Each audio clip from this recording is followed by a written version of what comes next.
was a gun. Not voting. If we want to build our nation. The problem with the Somalians. Just want to experience something else than a black man. Move on, move Be like a horse with blinkers. Honestly say, I was about to have sex and then I pulled crap, up. but it's nice. I'm Pongolo Tusonti. I'm 26 years old and I'm from Cape Town, South Africa. My name's Aisha Barnsa and I'm from Cape Town, South Africa. I'm Claire Gamel. I'm 28 and I'm coming from Cape Town, South Africa. My name is Tifla. I'm from Cape Town, KTC. I'm 27. Yeah. I'm Kobane Jombile and I'm 28 years old. My name is Zidungile. I'm 27 and I'm from the Eastern Cape in Mthatha. Basically what Activate Leadership is, it is a network of about 2,000 young people across the country who are actively affecting change within their communities.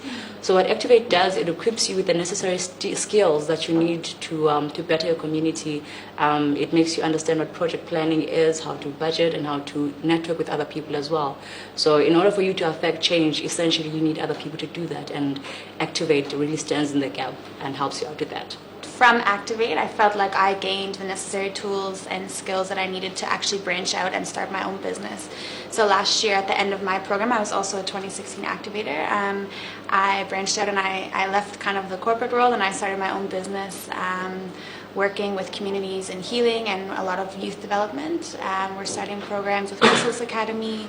We've worked in Bonteville with women there. And yeah, it's just really given me the confidence and the tools and the understanding of who I am as a person and how I actually have the things and the resources that I need to impact change in my community. What helped me with Activate is the network and the power within, the network and everything. So, but for me, the network did really work for me because now I can exhibit. I'm a photographer, so now I can exhibit in Bloemfontein, Creedorp, Durban, and also Johannesburg. And I'm in talks with those guys, finding spaces to actually exhibit and finding people to talk with during those exhibitions and shooting documentaries and stuff. For me, Activate has also been valuable in helping me gain friendships because the life of an activist and also a social entrepreneur is very hectic and very lonely sometimes. And it's always good when you find people who are, I will say, on the same wavelength as you, and then also understand the type of dynamic life you live and also understand that they can offer a support base to you in which way. So it's been great. I remember speaking to a friend who had joined the network after I did, and what she said was that when you hear other young people's stories, you don't become envious. It's just you start realizing that it's possible, that all these dreams that you have are possible, and it affirms that you are actually an activist. They're actually driving change. Even the tiniest bit that you're doing is driving change. Currently what I'm doing, today in this moment with Activate, is I'm helping new recruits to fill out their application forms. And one of the questions is what is one of the social issues that you're the most passionate about? And why. And a lot of people are actually citing youth unemployment. So they're coming from all corners of South Africa, all different provinces, rural, urban areas, and they're saying, there's really no opportunities for youth in my community. What can we do to get youth involved? What's going to happen?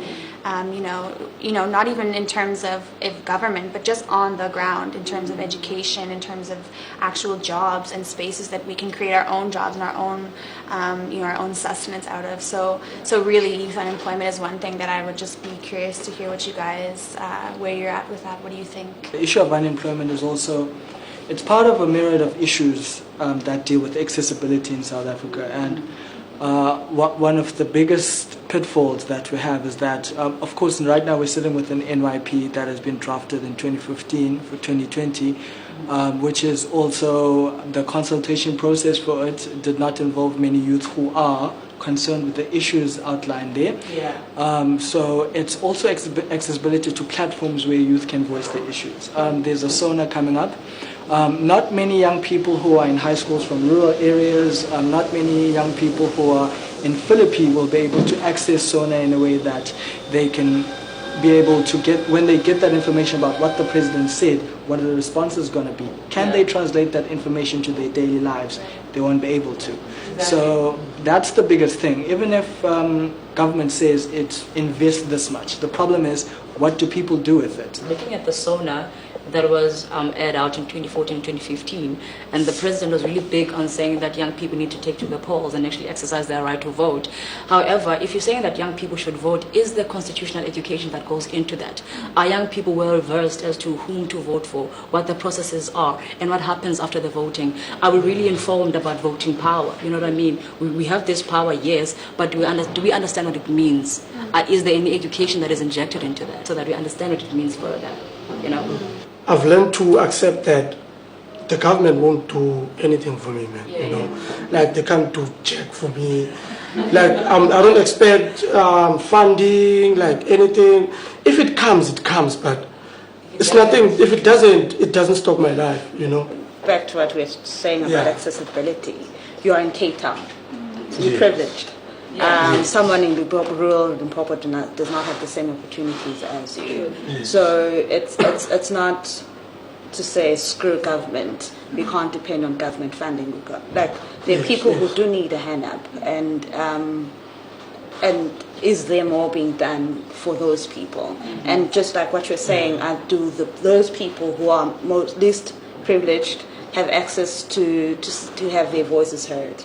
And is government just talking to us, not involving us in the conversation? How is government really concerned about young people? Is government really concerned about creating solutions that are applicable to the people who need it the most? I like the conversation that's happening here, and what I'm wondering is how, and like obviously Activate, we have a certain perspective on how we would do this, but how do everyday youth from all spaces and places and backgrounds meet with government? Because government has a budget. We know the budget. We've done that in our third module of Activate. You learn about actually where all of the budget of government goes. There is a budget for education. There is a budget for health. There is a budget for SESA and bursaries and grants and all of those things. So where do we, as people in South Africa, people living in the country, youth who need the resources, how do we meet them? How do we come up to government and stand up and knock on the door and say, okay, we are the youth, we have these ideas, this is how we want to be heard, this is the money that we need. How do we meet them and work with them? The youth could do themselves best. I do this myself, and also the young people that I work with myself. If we understand the policy processes, and if we understand the engagement processes of government and why they engage the way they engage, because if you look at the enterprise development of different municipalities, the same enterprise development incubatees will then go on and do work for who? For government contracts. They will then take that same money and put it where? Back in the government coffers. There is no wealth that is created there. You're not building anything. You're not transforming any lives. You're just taking a few individuals, giving them the privilege of being in your club. So we should try to challenge government to change those things. Those are the first things that we should challenge them in the structural way that they approach development, in the structural way that they approach consultation, by equipping ourselves with policy, understanding the structures, understanding the frameworks. For instance, I come from the Eastern Cape and I come from Port St. John's, which is predominantly one of the most rural places there, and the schooling infrastructure is not up to par. People still don't have access to running water and so forth. It's only certain parts and certain individuals as well. So I think because government knows that there are people who are living there already because they've counted them, they should go back and consult with those people. I mean, our government is formidable to do this. It has the necessary manpower, it has the necessary brain power, the necessary soft skills power. So it's a matter of taking the money that we have already and actually making sure that it does its use. Again, it goes back to accountability. Who then will be accountable for this? How much time do they have to do this? What kind of matrix should we then adopt in order to make sure that this actually is feasible, it's working? You know what I mean? What kind of proof do we need even? So I think through consultation, that's the only way. And it does not even have to be anything elaborate, because there are already structures that exist already. Local government is a thing. It already exists, but how?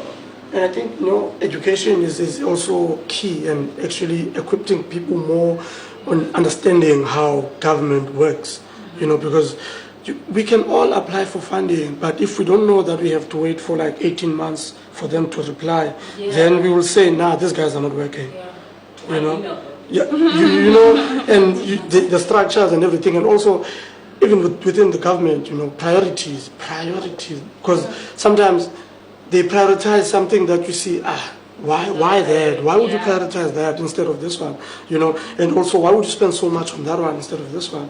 You know, so again, there's too much going on within government, and then there's too many people that one email has to go through before it gets to be replied.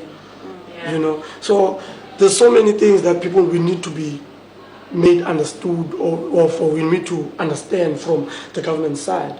You know, and also to know that, guys, if you send us an invoice, we'll give you the money like in the next 6 months. We hope to understand the processes that government has to go through, or the processes that are applicable there too. We need to understand what the Constitution is and what our rights are and what our responsibilities are connected to those rights. And the only way in order for us to understand those is when government actually engages with us. You know what I mean? It really does bug me, the fact that they are able to count how many people are in the country, but when it comes to service delivery, they're not quick, you know, to do the same thing and say, you know, we've actually helped this many people versus the 59 million people. It really bugs me. And even our government, I think our government doesn't really care. You know, it is secretly pointing a middle finger up to us every time. You know what I mean? And it's blindfolding us in the sense that you'd have these ministerial functions or these government functions that cost a lot of money, and that money could have easily gone into the schooling infrastructure. It could have gone to running water for people. It would have gone to bettering the lives of ordinary South Africans.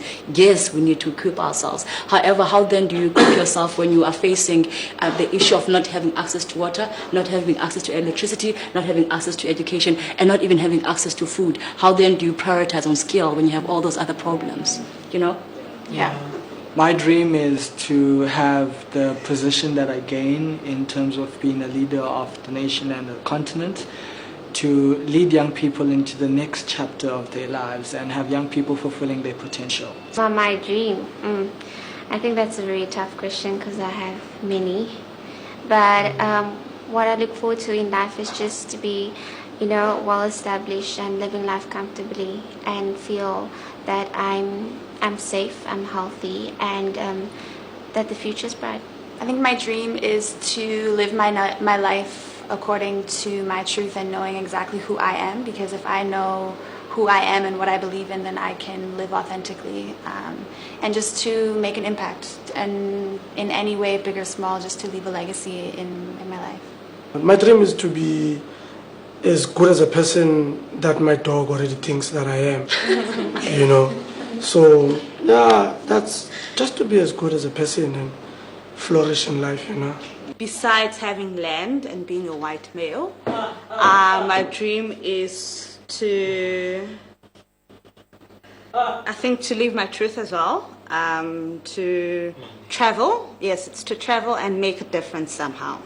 I love art. So my dream is to see artists, including myself, having a self-sustained career. You know, not having artists die poor, not having artists have handouts when they die or when they are sick. My dream is to make sure that your artists in this country are financially stable through their work.